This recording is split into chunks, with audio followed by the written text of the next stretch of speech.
Good morning everybody. മുലയൂട്ടൽ വാരത്തോടനുബന്ധിച്ച് ഇന്നിവിടെ സംഘടിപ്പിച്ചിട്ടുള്ള ഈ ചെറിയ മീറ്റിംഗിലേക്ക് എല്ലാവർക്കും സ്വാഗതം.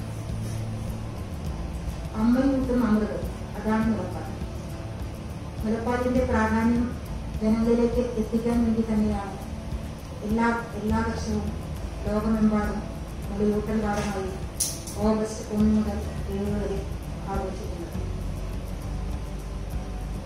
കേരളത്തിൽ നവജാത ശിശുക്കളുടെ അമ്മമാരിൽ ആദ്യത്തെ 6 മാസം മുലപ്പാൽ മാത്രം കുടിച്ചു വളരുന്ന കുട്ടികൾ വളരെ കുറവാണ്. 5-ൽ 1 മാത്രമാണ്. സാക്ഷരതയുടെ കാര്യത്തിൽ നമ്മൾ 1-ാം സ്ഥാനത്താണ്, പിന്നെ ആരോഗ്യരംഗത്തും 1-ാം സ്ഥാനത്താണ്. എന്നാൽ മുലയൂട്ടലിന്റെ കാര്യത്തിൽ ഏറ്റവും കുറവ് മുലയൂട്ടുന്ന അമ്മമാരുള്ള സംസ്ഥാനങ്ങളിൽ ഒന്നാണ് കേരളം. മുലയൂട്ടലിന്റെ ഗുണങ്ങളെ കുറിച്ച് പറയാം. ശിശുമരണം, രോഗങ്ങൾ, പോഷകാഹാരക്കുറവ് എന്നിവ കുറയ്ക്കുന്നതിനും പ്രസവിച്ച ആദ്യത്തെ 1 മണിക്കൂറിൽ തന്നെ കുഞ്ഞിന് മുലപ്പാൽ നൽകുക, പ്രസവിച്ച ആദ്യത്തെ 6 മാസം മുലപ്പാൽ മാത്രം നൽകുക എന്നിവ വളരെ പ്രധാനപ്പെട്ട കാര്യങ്ങളാണ്. കരുത്തരും മിടുക്കരുമായ കുട്ടികൾ ഉണ്ടാകുവാനും കുട്ടികളുടെ ആരോഗ്യവും കഴിവും വർദ്ധിപ്പിക്കുവാനും മുലപ്പാൽ ഒരു പ്രധാന പങ്ക് വഹിക്കുന്നു. കുട്ടികളുടെ ശാരീരികവും വൈകാരികവുമായ വളർച്ചയ്ക്കും മുലപ്പാൽ പ്രധാനം തന്നെയാണ്. കുട്ടികളുടെ ചെവിയിലുണ്ടാകുന്ന അണുബാധ, ന്യൂമോണിയ, കുടൽ രോഗങ്ങൾ എന്നിവ കുറയ്ക്കാൻ മുലയൂട്ടൽ സഹായിക്കുന്നു. കൂടാതെ അലർജിജന്യ രോഗങ്ങൾ എന്നിവയിൽ നിന്നും കുട്ടിക്ക് സംരക്ഷണം നൽകും. ആദ്യത്തെ 6 മാസം മുലപ്പാൽ മാത്രം കുടിച്ചു വളരുന്ന കുട്ടികളിൽ പിന്നീട് പ്രമേഹം, അർബുദം, ആസ്മ എന്നിവ വരാനുള്ള സാധ്യത മറ്റുള്ളവരെ അപേക്ഷിച്ച് കുറവായി കണ്ടിട്ടുണ്ട്. Good morning everybody. ഈ ആഴ്ച, അതായത് ഓഗസ്റ്റ് ആദ്യത്തെ ആഴ്ച, ലോകമെമ്പാടും ബ്രസ്റ്റ് ഫീഡിംഗ് വീക്ക് ആഘോഷിക്കുന്നത് നമുക്ക് എല്ലാവർക്കും അറിയാം. എന്താണ് ഇതിന്റെ ഉദ്ദേശം? ബ്രസ്റ്റ് ഫീഡിങ് സപ്പോർട്ട് ചെയ്യുക. അങ്ങനെ നമുക്ക് ഒരു ആരോഗ്യമുള്ള കുട്ടി ഉണ്ടാകും. ബ്രസ്റ്റ് ഫീഡിങ് കൊണ്ടുള്ള കുറെ ഗുണങ്ങളെല്ലാം ഡോക്ടർ ലീലാമണി നിങ്ങളുടെ അടുത്ത് പറഞ്ഞു കഴിഞ്ഞിട്ടുണ്ട്. അപ്പോൾ നമുക്ക് ഗൈനക്കോളജിസ്റ്റ് നമുക്ക് എന്താ ചെയ്യാൻ പറ്റുക? ബ്രസ്റ്റ് ഫീഡിങ് സപ്പോർട്ട് ചെയ്യാൻ വേണ്ടി മാഡം പറഞ്ഞത് തന്നെ ഈ ആന്റിനേറ്റൽ ചെക്കപ്പ്, ബ്രസ്റ്റ് അല്ലെങ്കിൽ സ്തന പരിപാലനം ഏറ്റവും ഇമ്പോർട്ടന്റ് ആണെന്ന് നമ്മൾ ഗർഭിണിയെ പറഞ്ഞ് മനസ്സിലാക്കണം. അതായത് ചിലപ്പോൾ റിട്രാക്റ്റഡ് നിപ്പിൾ ഉണ്ടാവാം, അതല്ലെങ്കിൽ ചിലപ്പോൾ വേറെ ബുദ്ധിമുട്ടുകളൊക്കെ അവർക്കുണ്ടാകാം. നമുക്കറിയാം ഗർഭകാലത്ത് ബ്രസ്റ്റിന്റെ സൈസ് കൂടി വരുന്നുണ്ട്. പക്ഷെ അതിനനുസരിച്ച് ബ്രേസറിന്റെ സൈസ് കൂടുതലുള്ള ഉപയോഗിക്കുന്ന പലപ്പോഴും കണ്ടിട്ടില്ല പലരും വരുമ്പോൾ. അപ്പോൾ അതുപോലെ തന്നെ പ്രസവം കഴിഞ്ഞിട്ടാണെങ്കിലും ബ്രസ്റ്റ് ഫീഡിങ്ങിന് വേണ്ടി വലിയ ബ്രേസർ, അതുപോലെ തന്നെ ഇപ്പൊ നമുക്ക് കടകളിലൊക്കെ ഫ്രണ്ട് ഓപ്പൺ ഡ്രസ്സുകളൊക്കെ അവൈലബിൾ ആണ്. ഫീഡിങ് ബ്രേസറുകളും ഫീഡിങ്ങിനായിട്ടുള്ള ഡ്രസ്സുകളൊക്കെ അവൈലബിൾ ആണ്. അപ്പൊ അതൊക്കെ ഉപയോഗിക്കുന്നതുകൊണ്ട് തന്നെ ഫീഡിംഗ് ഒക്കെ വളരെ എളുപ്പമാണ്. അപ്പൊ ഈ റിട്രാക്റ്റഡ് നിപ്പിൾ ഉണ്ടോ ഇല്ലയോ എന്ന് നോക്കുക. അതേപോലെ തന്നെ അഥവാ റിട്രാക്റ്റഡ് നിപ്പിൾ ഉണ്ടെങ്കിൽ ഓയിലോ നമ്മൾ സാധാരണ വെളിച്ചെണ്ണ അല്ലെങ്കിൽ വല്ല കോൾഡ് ക്രീമോ ഒക്കെ ഉപയോഗിച്ച് മസാജ് ചെയ്ത് നിപ്പിളിന്റെ സൈഡിലേക്ക് മസാജ് ചെയ്താൽ നിപ്പിള് പുറത്തേക്ക് വരുന്നതായിട്ട് കാണാം. അങ്ങനെയാണെങ്കിൽ അവർക്ക് ഫീഡിങ്ങിന് വളരെ എളുപ്പമായിരിക്കും. പിന്നീട് നമ്മൾ പ്രസവ സമയത്ത്, പ്രസവം കഴിഞ്ഞാൽ പ്രസവം സാധാരണ പ്രസവമാകാം, സിസേറിയനാകാം. അപ്പൊ പ്രസവം കഴിഞ്ഞു കഴിഞ്ഞാല് ഉടനെ തന്നെ നമ്മൾ തീർച്ചയായിട്ടും കുട്ടിയെ ഫീഡ് ചെയ്യിക്കുക. വേറെ പ്രോബ്ലം ഒന്നും ഇല്ലാത്തൊരു കുട്ടിയാണെങ്കിൽ, അതായത് എന്തെങ്കിലും ഡിസ്ട്രസോ പ്രശ്നങ്ങളോ ഒന്നും ഇല്ലാത്തൊരു കുട്ടിയാണെങ്കിൽ ഇമ്മീഡിയറ്റ് ആയിട്ട് തന്നെ നമ്മൾ കുട്ടിയെ ഫീഡ് ചെയ്യിക്കുക. അതിനിപ്പോ ലേബർ റൂമിലുള്ള ഡ്യൂട്ടിയുള്ള നേഴ്സ് ഉണ്ടാവും, അല്ലെങ്കിൽ വേറെ ആരെങ്കിലും സഹായത്തോടു കൂടി അപ്പൊ തന്നെ കുട്ടിയെ ഫീഡ് ചെയ്യിക്കുന്നു. അങ്ങനെ ഫീഡ് ചെയ്യിക്കുന്നുണ്ട് ഈ കൊളോസ്ട്രം ഇമ്മീഡിയറ്റ് ആയിട്ട് കിട്ടുന്നു. അതുപോലെ തന്നെ കൂടുതലായിട്ട് എത്ര നമ്മൾ ശക്തി ചെയ്യിപ്പിക്കുന്നോ അതനുസരിച്ച് ഈ പ്രൊലാക്റ്റിൻ എന്ന് പറയുന്ന ഹോർമോൺ, പാല ഉത്പാദനത്തിനുള്ള പ്രൊലാക്റ്റിൻ എന്ന ഹോർമോൺ പ്രൊഡ്യൂസ് ചെയ്യും. അങ്ങനെ പെട്ടെന്ന് തന്നെ പാലുണ്ടാകാനുള്ള ചാൻസ് വരുന്നുണ്ട്.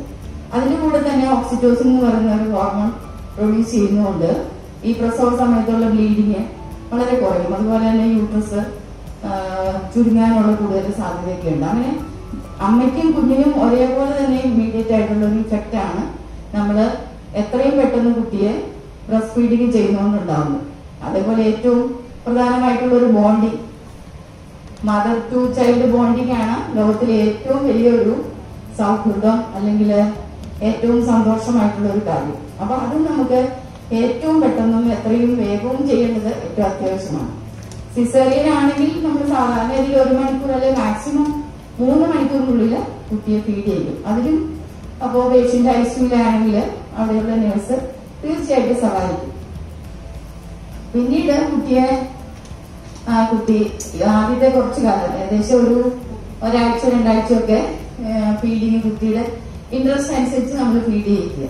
അപ്പൊ ഇങ്ങനെ ഫീഡ് ചെയ്യിക്കുന്നതുകൊണ്ടും ഈ ബ്രസ്റ്റ് മിൽക്ക് കൊടുക്കുന്നതുകൊണ്ടും ഏറ്റവും പ്രധാനമായിട്ടുള്ള കുറെ ഗുണങ്ങൾ പറഞ്ഞു. നമുക്ക് ഏറ്റവും പ്രധാനം ഇമ്മ്യൂണിറ്റിയാണ്. അപ്പൊ നമുക്ക് ഇപ്പോഴത്തെ ഈ കോവിഡിന്റെ കാലത്ത് ഇമ്മ്യൂണിറ്റിക്ക് വേണ്ടിയിട്ടാണ് നമ്മൾ പല കാര്യങ്ങളും ചെയ്യാനായിട്ട് ഇപ്പൊ പറയുന്നത്, അല്ലെ? അപ്പൊ നമ്മുടെ നാട്ടില് കൂടുതലും ബ്രസ്റ്റ് ഫീഡിങ് ഉള്ളത് കൊണ്ടാവാം നമുക്ക് ഈ കോവിഡിന്റെ ഒക്കെ ഉള്ള പ്രശ്നങ്ങള് ഇത്രയും നാം കുറഞ്ഞു വന്നിരുന്നെന്ന് വേണമെങ്കിൽ ആലോചിക്കാവുന്നേ ഉള്ളൂ. അപ്പൊ ബ്രസ്റ്റ് ഫീഡിങ് നമ്മൾ സപ്പോർട്ട് ചെയ്താൽ തീർച്ചയായിട്ടും ഇമ്മ്യൂണിറ്റി കൂടുന്നുണ്ടാവും. ഇമ്മ്യൂണിറ്റി കൂടുകയാണെങ്കിൽ പല പല അസുഖങ്ങളിൽ നിന്ന് രക്ഷപ്പെടാം. അസുഖങ്ങളുടെ ഒക്കെ കാര്യങ്ങൾ മാഡം പറഞ്ഞു തന്നു. അപ്പൊ അതുപോലെ നമുക്ക് ഇമ്മ്യൂണിറ്റിയാണ് ഏറ്റവും ഇമ്പോർട്ടന്റ്, ബോഡിയാണ് ഏറ്റവും ഇമ്പോർട്ടന്റ്, അതുപോലെ കുട്ടിയുടെ ആരോഗ്യമാണ് ഏറ്റവും പ്രധാനം. അപ്പൊ നമ്മളൊരു മുല കിട്ടുന്നതുകൊണ്ട് അതിപ്പോ പ്രിമച്വർ ബേബി ആവട്ടെ, ഏത് ബേബിയാണ്, പ്രിമച്വർ ബേബി ആണെങ്കിൽ നമ്മള് ഫീഡിങ് ചിലപ്പോ ട്യൂബിൽ കൂടെ ഒക്കെ കൊടുക്കാറുണ്ട്. അതാണെങ്കിൽ പോലും നമ്മള് ബ്രസ്റ്റ് മിൽക്ക് എക്സ്പ്രസ് ചെയ്ത് കൊടുക്കുക. ഇനിയിപ്പോ ചിലരൊക്കെ ഗൾഫിൽ പോവുക അല്ലെങ്കിൽ ഔട്ട്സൈഡ് പോവുക, വർക്ക് ചെയ്യാൻ പോകേണ്ടി വരിക, എല്ലാവർക്കും ഈ 6 മാസം ലീവ് കിട്ടണമെന്നില്ല. അങ്ങനെയൊക്കെ വരുമ്പോഴും ഫീഡിങ്ങിന്റെ ഇടയ്ക്ക് വേണമെങ്കിൽ ബ്രസ്റ്റ് മിൽക്ക് സ്ക്യൂസ് ചെയ്ത് ഫ്രിഡ്ജിൽ വെക്കാം. അത് ചൂടാക്കൊന്നും വേണ്ട, വെറുതെ ചൂടുള്ള വെള്ളത്തിലൊന്ന് ഡിപ്പ് ചെയ്തിട്ട് കുട്ടിക്ക് കൊടുക്കാവുന്നതേ ഉള്ളൂ. അപ്പോഴും നമുക്ക് മുലപ്പാൽ തന്നെ കൊടുക്കാം. അതുപോലെ തന്നെ 2 മാസം കഴിഞ്ഞ് ജോലിക്ക് പോകണം അല്ലെങ്കിൽ 1 മാസം കഴിഞ്ഞ് ജോലിക്ക് പോകണമെങ്കിൽ അത്രയും സമയമെങ്കിലും ഷോർട്ട് പീരീഡ് ആണെങ്കിലും കുട്ടിക്ക് മുലപ്പാൽ കൊടുക്കാൻ തന്നെ ശ്രമിക്കുക. അപ്പോൾ ചിലപ്പോൾ ജോലി കഴിഞ്ഞ് വന്നിട്ട് കുറച്ച് സമയമേ ഉള്ളൂ, ചിലപ്പോൾ കുട്ടികൾ കുടിക്കില്ല. കാരണം എന്താ, ഈ ആർട്ടിഫിഷ്യൽ ഫീഡ് കൊടുത്തു കഴിഞ്ഞാൽ ചിലപ്പോൾ കുട്ടി മുലപ്പാൽ കുടിക്കാൻ ഇത്തിരി വിസമറിക്കും. എങ്കിൽ പോലും നമ്മൾ നിർബന്ധമായി കുട്ടീനെ കുടിപ്പിക്കാൻ ശ്രദ്ധിക്കുക. ഇങ്ങനെ മുലപ്പാൽ കൂടുതൽ കൊടുക്കുന്ന കുട്ടികൾക്ക് നമ്മൾ നേരത്തെ പറഞ്ഞ പോലെ നല്ല ആരോഗ്യം ഉണ്ടാവും. അതുകൊണ്ട് വളരെ അധികം പ്രയോജനമുണ്ട്. ഇമ്മ്യൂണിറ്റി കൂടുതൽ കിട്ടുന്നു. ആവശ്യമില്ലാതെ കുട്ടിയെ കൊണ്ട് ഹോസ്പിറ്റലൈസേഷനോ ഹോസ്പിറ്റലിൽ പോകണ്ടോ ഒരു ബുദ്ധിമുട്ട് വരുന്നില്ല. അതുകൊണ്ട് തന്നെ നമുക്ക് പൈസ ചെലവും വളരെ കുറവായിരിക്കും. അതുകൊണ്ട് ഈ എല്ലാവരെയും നമ്മൾ ബ്രസ്റ്റ് ഫീഡിങ് ഈ കുട്ടികളെ നവജാത ശിശുവിനെയും അത് കഴിഞ്ഞിട്ടായാലും 6 മാസം കഴിഞ്ഞിട്ടായാലും 1 വർഷമോ അല്ലെ 2 വർഷം വരെയോ ബ്രസ്റ്റ് ഫീഡിങ് നമ്മളെല്ലാവരും സപ്പോർട്ട് ചെയ്യുക. ഒരു ആരോഗ്യമുള്ള കുട്ടിയെ നമുക്ക് കിട്ടാൻ പ്രത്യേകം ശ്രദ്ധിക്കുക.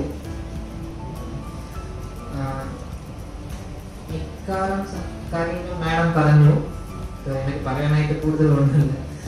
ബേസിക്കലി മാഡം പറഞ്ഞത് ബെനിഫിറ്റ് ഓഫ് ബ്രസ്റ്റ് ഫീഡിങ്. ഞാൻ പറയുന്നത് what are the barriers of breastfeeding. Breastfeeding തുടങ്ങാനായിട്ട് എന്തൊക്കെ ബുദ്ധിമുട്ടുകളുണ്ട്. First thing anatomical. മാഡം പറഞ്ഞു ബ്രസ്റ്റിലെ sore nipples, cracked nipples, blocked lactation ducts, ഇതൊക്കെ നമുക്ക് ഗൈനക്കോളജിക്കൽ കാണേണ്ട കാര്യങ്ങൾ. നോക്കിയിട്ട് ഇതൊക്കെ എഴുതുക. ഇതിനായിട്ട് എക്സാം ബ്രസ്റ്റ് പരിശോധിക്കുക.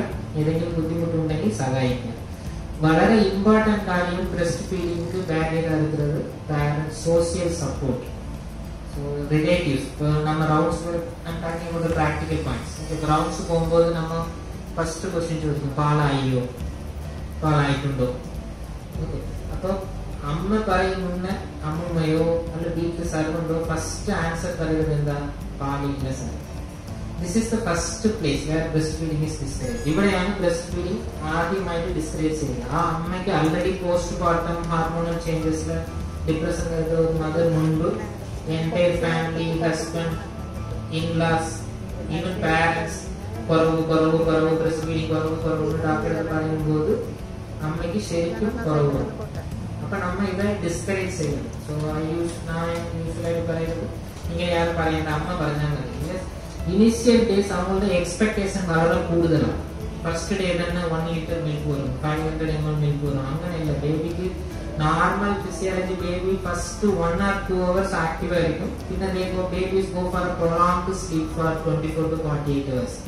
ആ പീരിയഡ് ബേബി നന്നായിട്ട് ഉറങ്ങും. ഇത് നാച്ചുറൽ തന്നെ അമ്മയ്ക്ക് ഒരു ടൈം കൊടുക്കുന്നത്. ഈ സ്ട്രെസ്ഫുൾ പീരിയഡ് ടൈഡ് വർക്ക് ചെയ്യാനായിട്ട് LSCS കഴിഞ്ഞു, നോർമൽ ഡെലിവറി കഴിഞ്ഞു, കത്തി ഇട്ടിട്ടുണ്ട്, സൂച്ചറൽ പെയിൻ എല്ലാവരും അറിയുക, പുതിയ ആൾക്കാർ ഡോക്ടർ സലീം ചെയ്യുക. സോ ഈ നാച്ചുറൽ തന്നെ പ്രോഗ്രാം നന്നായിട്ട് ചെയ്തിട്ടുണ്ട്. പ്രോബ്ലം മീൻസ് നമ്മ അത് ഫില്ലിങ് ചെയ്തതാണ്. അപ്പൊ നാച്ചുറൽ എന്താ ഒരു ഫസ്റ്റ് 2 hours പറഞ്ഞതുപോലെ first feeling is very important. First feeling കുടിച്ചിട്ട് ബേബി ഒരു പ്രൊളോങ്ഡ് സ്ലീപ്പ് പോകും. ബേബി വളരെ കുറവായിട്ടേ ഫീലിംഗ് കുടിക്കും ഫസ്റ്റ് ഡേ. മഞ്ചപ്പാൽ കൊളസ്ട്രോൾ കുറവായിട്ടേ വരും. ദേ എക്സ്പെക്ട് ഫസ്റ്റ് ഡേ തന്നെ നോർമൽ മെച്ചൂർ മിൽക്ക് വരണം, ഭയങ്കര ഫ്ലോ ഇരിക്കണം, അങ്ങനെ എക്സ്പെക്ട് ചെയ്തു. സോ നമ്മ ആ പർട്ടിക്കുലർ പേഷ്യന്റ് അമ്മ ഇൻലാസ് അവങ്ങൾ പറഞ്ഞ് മനസ്സിലാക്കുന്നതാണ് വലിയ കാര്യം. അത് വളരെ ഡിഫിക്കൽട്ട് കൂടിയാണ്. ഇവൻ ഒരു വീട്ടിലത്തെ സർവന്റ് പോലും ഡിസ്കറേജ് ചെയ്യും. അതിനാണ് പേഴ്സണൽ എക്സ്പീരിയൻസ്. എന്റെ വീട്ടിലത്തെ സർവന്റ് പോലും എന്താ പറയാ, പാൽ കുറവാണ്. ബേബി കരഞ്ഞാൽ 1000 കാരണമുണ്ട് അല്ലെ. You are all mothers most probably. Baby കരയുന്നതിന് 1000 റീസൺസ് ഉണ്ട്. പക്ഷെ നമ്മ മുൻപിൽ വന്ന ഒരേ കാരണം എന്താ, പാൽ കുറവ്. ബേബി കരഞ്ഞാൽ ഗ്രാൻഡ് പാരന്റ്സ് ബേബി എടുക്കുമ്പോൾ എന്താ പറയാ, പാല് കുറവാണോ, അവേ പാല് കുടിച്ചില്ലേ, പാല് കിട്ടിയില്ലേ, അമ്മ പാല് കുടിച്ചിട്ടില്ലേ. സോ ഈ ആറ്റിറ്റ്യൂഡ് മാറണം. Start from your family and your friends. നമ്മുടെ പാരന്റ്സ് പേഷ്യൻസിനെ എത്ര നമ്മൾ ഇൻഫോം ചെയ്യാൻ പറ്റുന്ന അറിഞ്ഞുകൂടാ. ഇതാണ് വലിയ കാര്യം. അതല്ലാതെ സെക്കൻഡ് ഒരു ഫിക്സ്ഡ് താട്ട്, പ്രീജുഡീസ്. പണ്ട് തന്നെ ഫിക്സ്ഡ് ആയിട്ട് ആദ്യത്തെ കുട്ടിക്ക് പാലില്ല സാർ, ഈ കുട്ടിക്ക് പാൽ ഉണ്ടാവില്ല. ആ താട്ട് നമ്മൾ ബ്രേക്ക് ചെയ്യും. അതും കുറച്ച് ഡിഫിക്കൽട്ടാണ്. ആദ്യത്തെ കുട്ടിക്ക് ഇങ്ങനെ സാർ നമ്മൾ പൗഡർ തന്നെ കൊടുത്തു, ഈ കുട്ടിക്ക് അങ്ങനെ തന്നെ ഇരിക്കും. അത് ഇല്ലെന്ന് നമ്മൾ മനസ്സിലാക്കണം. ഫസ്റ്റ് ബേബിക്ക് മേ ബി ഡിഫിക്കൽട്ട് ആയിരുന്നിരിക്കാം, സെക്കൻഡ് ബേബി സബ്സിക്വന്റ് ബേബി വരുമ്പോൾ it will be easy. So ഇതല്ലാതെ നിറയെ ബാരിയേഴ്സ് ഉണ്ട്. These are the very important barriers. അതല്ലാതെ ഒരു ഇമ്പോർട്ടന്റ് കാര്യം, അമ്മയ്ക്ക് അസുഖം വന്നാ പാൽ കൊടുക്കാൻ പറ്റുമോ ഇല്ലയോ, ഇത് വളരെ ഇമ്പോർട്ടന്റ് റീസൺ ആണ്. പാൽ കൊടുത്തില്ല അമ്മ വേറെ എന്തെങ്കിലും due to other reasons, stitch ഇൻഫെക്ഷനോ ഇല്ല any general fever, viral infection അങ്ങനെ വരുമായിരിക്കും. അപ്പൊ നമ്മുടെ അടുത്ത് പറയുക അമ്മയ്ക്ക് വയ്യ സാറേ പൗഡർ എഴുതി കൊടുത്തു. അപ്പൊ ഇതൊരു തെറ്റുകാരണമാണ്. നമ്മൾക്ക് തന്നെ breastfeeding contraindication even HIV പോലും ഇല്ല. അത് നമ്മൾ ക്ലിയർ ആയിരിക്കും. ഈവൻ HIV പോലും developing countries like India it's not a contraindication for breastfeeding. People living with HIV/AIDS പോലും ബ്രസ്റ്റ് ഫീഡിംഗ് കൊടുക്കാം. ബ്രസ്റ്റ് ഫീഡിംഗ് കൊടുക്കാതെ വരുന്ന മോർട്ടാലിറ്റിയെക്കാട്ടിലും ബ്രസ്റ്റ് ഫീഡിംഗ് കൊടുത്ത് HIV ട്രാൻസ്മിഷന്റെ റിസ്ക് വളരെ കുറവാണ്. So only in developed countries മാത്രമാണ് ഈ HIV contraindication. So HIV തന്നെ കോൺട്രാ ഇൻഡിക്കേഷൻ ഉള്ളത് ഈ ചെറിയ ചെറിയ ഇൻഫെക്ഷൻ ഒക്കെ ആണ്. Okay.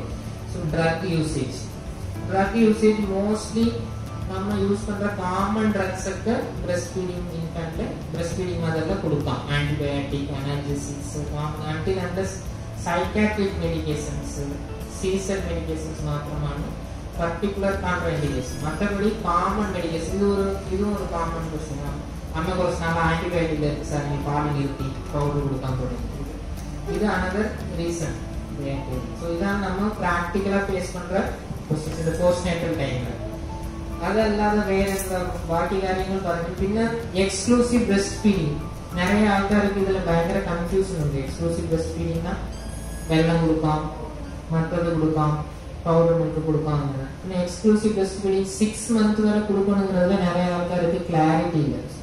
Remember, exclusive breastfeeding for 6 months is the rule. അതിൽ എന്തോ ഒരു ചേഞ്ചസും ഇല്ല. നിറയെ പീപ്പിൾ 3 months തന്നെ they start feeding. റീസൺ എന്താ, ഫസ്റ്റ് ബേബിക്ക് ഭയങ്കര വിശപ്പുൾസാണ്. സോ അപ്പൊ നമ്മൾ എന്താ പറയുക, ബേബി ജനിച്ചപ്പോൾ വിശപ്പില്ലേ, ജനിച്ച ആദ്യത്തെ തൊട്ട് ബേബി വീട്ടിൽ നമ്മൾ ബേബിക്ക് ആദ്യം തന്നെ നമുക്ക് മീനിങ് ഫുഡ് കൊടുക്കാൻ പറ്റില്ല. പർട്ടിക്കുലർ 3rd month പാരന്റ്സിന് പെട്ടെന്ന് തോന്നും ആ ബേബിക്ക് ഭയങ്കര വിശപ്പ് സാറേ, ഈ ദോശയൊക്കെ ഉണ്ടപ്പോൾ ബേബിക്ക് പൊതിയായി.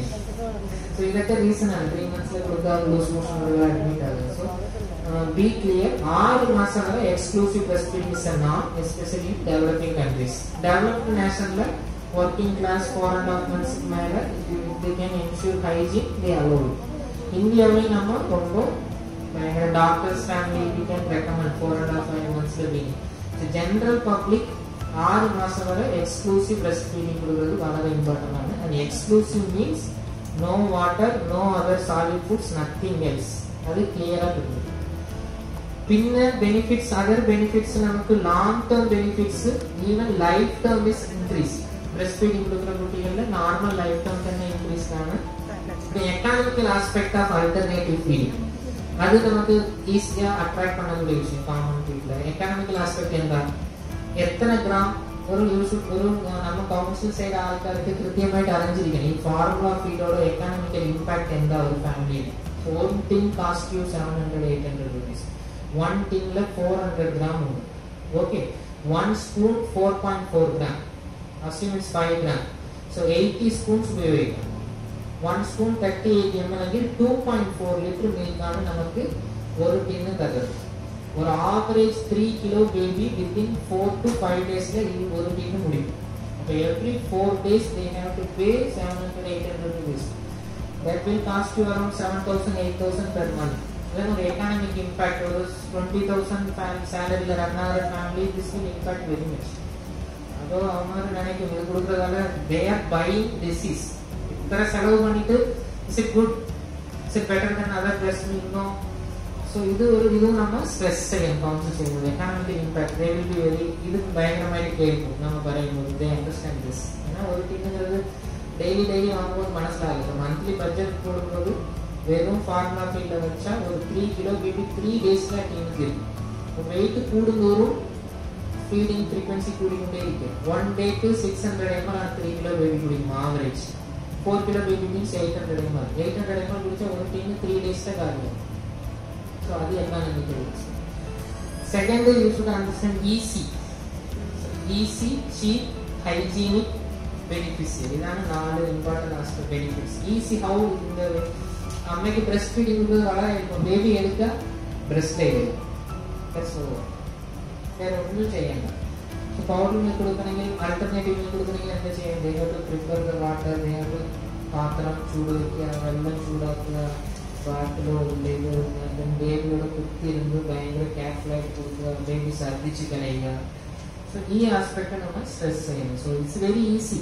ഇത് രണ്ടും ഭയങ്കര ബെനിഫിഷ്യലാണ് പാരൻസിന്. മറ്റതൊക്കെ നമ്മൾ ഭയങ്കര ഇമ്പോർട്ടൻ്റ് ആണ്.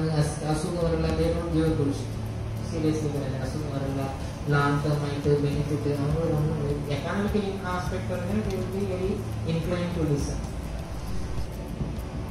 ബ്രസ്റ്റ് മിൽക്കിനെ പറ്റി പറഞ്ഞു, ബാങ്കിനെ പറ്റി പറഞ്ഞപ്പോ നമ്മൾ ചെയ്യുന്നത് ജൂബിലി മിഷനിൽ it's going to come up. So they have associated with Rotary. ഞാൻ ആ റോട്ടറി മെമ്പറാണ്. അപ്പോ we have initiated this project. It was the last governor's presidential action plan. ഒരു ഫസ്റ്റ് ബ്രസ്റ്റ് മിൽക്ക് ബാങ്ക് കേരളത്തിൽ നമ്മൾ ചെയ്യുന്നത്. ഒരെണ്ണം എറണാകുളം, പിന്നെ ജൂബിലിയാണ് പ്ലാൻ ചെയ്യുന്നത്. പക്ഷെ ജനറൽ ഹോസ്പിറ്റൽ എറണാകുളത്ത് because of Covid they utilized that space. So a temporary Ernakulam is not possible to start. അപ്പൊ jubilee because of this COVID problems, the machinery nearly cost around 35 lakhs. This whole storage thing and everything, refrigeration and that whole thing, that setting up in a room, it costs around 35 lakhs. So Rotary with the National Neonatology Forum Trishur. So we are in this, and I think maybe in 1 or 2 months it will be commissioned. We are planning to call CM also to inaugurate this service. The only thing, we have to give more ads, and some celebrities should come and say those who have breast milk can come and donate breast milk. So anyway, we had a good discussion about the breast milk, breastfeeding week, and as we all know, all the merits, demerits, everything has been told. There are no demerits; it's all merits. So one thing I want to add is this is a COVID time. COVID time, the breastfeeding is safe. There is no study which says this virus can, the COVID virus will enter the breast milk and all that. So even if the mother is COVID positive, breastfeeding is safe. We can initiate breastfeeding. I think Government Medical College Trishur had a lot of cases of COVID positive, and they were breastfeeding the babies. And COVID positive mothers so COVID positive mother we can give the breast. Only problem is in counseling during this COVID season, because all the you need the social distancing. The third factor is the financial problems. Because during this COVID season, many of them have been struggling. A lot of businesses are down. So, idokku motherne chalakku impact varam. The financial status of the family. This can impact a little bit breastfeeding. Again, counseling and everything. It's very happy to note that breastfeeding should be first 1000 days of life concept. When you start conception, when you come for the first antenatal checkup, and it's good to see that mothers are told here that you need to focus on your breast milk. Bottle feeding discuss ചെയ്യണം. അല്ലാതെ സാധാരണ എപ്പോഴും തുടക്കത്തില് formulas ചിലപ്പോൾ നമ്മൾ advice ചെയ്യാറുണ്ടല്ലോ. തുടക്കത്തിലെ ചില ദിവസം ഒരാഴ്ചയൊക്കെ ചിലപ്പോൾ വേണ്ടി വരും. അപ്പൊ മിക്ക പാരന്റ്സും അത് എന്താ ചെയ്യാന്ന് വെച്ചാല് മൺസ് ഫോർമുല അഡ്വൈസ് ചെയ്താൽ അവർ വീട്ടിൽ പോയിട്ട് അത് കൊടുക്കും. അത് വീട്ടിൽ പോയി കൊടുക്കുമ്പോ അത് ബോട്ടില് യൂസ് ചെയ്യും. ബോട്ടില് വേറെ തന്നെ മെത്തേഡാണ്. പാസീവ് ഫീഡിങ് വെറുതെ വെച്ചിരുന്നാൽ മതി. പക്ഷെ അമ്മയുടെ ഫീഡിങ് ഇങ്ങനെ ആക്റ്റീവ് ഫീഡിങ്. അപ്പൊ ഇത് രണ്ടും യൂസ് ചെയ്യുമ്പോ എന്ത് പറ്റും, കുട്ടികള് പാസീവ് ഫീഡിങ് ഇഷ്ടപ്പെടും. അപ്പൊ കൂടുതൽ അമ്മയുടെ വെച്ചെടുത്താൽ ആ ആക്റ്റീവ് ഫീഡിങ് ചെയ്യാതെ അമ്മയ്ക്ക് പാല് കുറയും. അപ്പൊ അതൊരു വലിയ മിസ്റ്റേക്കാണ്. അപ്പൊ വൺസ് എന്തെങ്കിലും എമർജൻസി ഫോമിൽ ചിലപ്പോൾ കൊടുക്കേണ്ടി വരും. പക്ഷെ അത് എപ്പോഴും നമ്മൾ ഗോതമ്പം അങ്ങനെ കൊടുക്കാൻ പാടുള്ളൂ. അതൊരു വലിയ മിസ്റ്റേക്കാണ്. പിന്നെ കുറുക്ക് 6 മാസത്തിലാണ് ശരിക്കും കുറുക്ക്. എന്നാലും നമ്മളെ അമ്മമാര് ചിലരൊക്കെ 3 മാസമൊക്കെ കുറുക്ക് കൊടുത്ത് വരും. അപ്പൊ അപ്പോഴും ഇൻഫെക്ഷനും കൂടുതൽ വരും. എക്സ്ക്ലൂസീവ് ബ്രസ്റ്റ് ഫീഡിങ് 6 മാസം അതൊരു വലിയൊരു മെസ്സേജാണ്.